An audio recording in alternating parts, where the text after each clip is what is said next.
இருக்கா, பின்னாடி நம்பர் ஏதாவது தப்பாக இருக்கா, இல்லை கரெக்டாக இருக்குது. பெயிண்ட் கீட்டு ஏதாவது தப்பாக இருக்கா இல்லையா?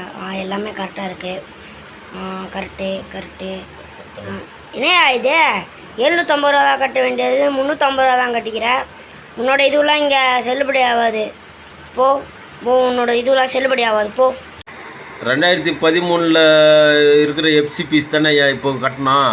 ஏன்னா நாங்கள் 2013 மீட்டரில் ஓட்டுறது தான் இப்பயும் ஓட்டின்னு இருக்கோம். 2024 அதே எஃப்சி பீஸ் தானே ஐயா நாங்கள் இப்போ கட்டணும். இப்போ எப்படிக்கு ஐயா 750 ரூபா நான் கட்டணும்? இது எப்படி ஐயா நியாயமா? 2013 2024 வரைக்கும் நீ என்ன கோமாவில் இருந்தியா? இப்போ எஃப்சி பீஸ்லாம் 750 ரூபா ஆயிடுச்சியா?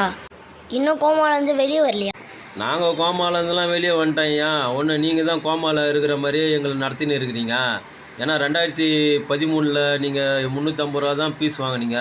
இப்போ அதே பீஸ் தானே வாங்கணும். இப்போ உங்களுக்கு மட்டும் டபுளாக ஏறிச்சுன்ட்டு ரேட்டு 750 ரூபா ஆகிட்டீங்க.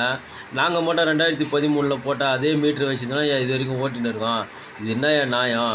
நாங்களாம் வானத்தில் இருந்தால் குஷ்டம், எங்கள்லாம் வானத்தில் இருந்தால் பணம் கொட்டுது. இது அதெல்லாம் என்கிட்ட சொல்லாதியா. கவர்மெண்ட் ஏற்றிருச்சு. 750 ரூபானா 750 ரூபா கட்டி தான் தீரணும். எல்லாமே டபுள் ஆகிடுச்சு ஐயா. அப்போது பெட்ரோல் விலை, டீசல் விலை, கேஸ் விலை எல்லா விலையும் ஏறிடுச்சு. ஆனால் ஆட்டோக்காரங்களுக்கு மட்டும் மீட்ரு மட்டும் ஏற்றவே மாட்டீங்க.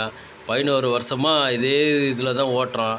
நாங்கள் இது இன்னும் தெய்வம் எங்களுக்கு தெய்வப்பிறவி மாதிரி நாங்கள் ஆட்டோக்கு 11 வருஷம் சம்பளம் ஏற்றாமலே வாங்கின்னு இருக்கிறோம்.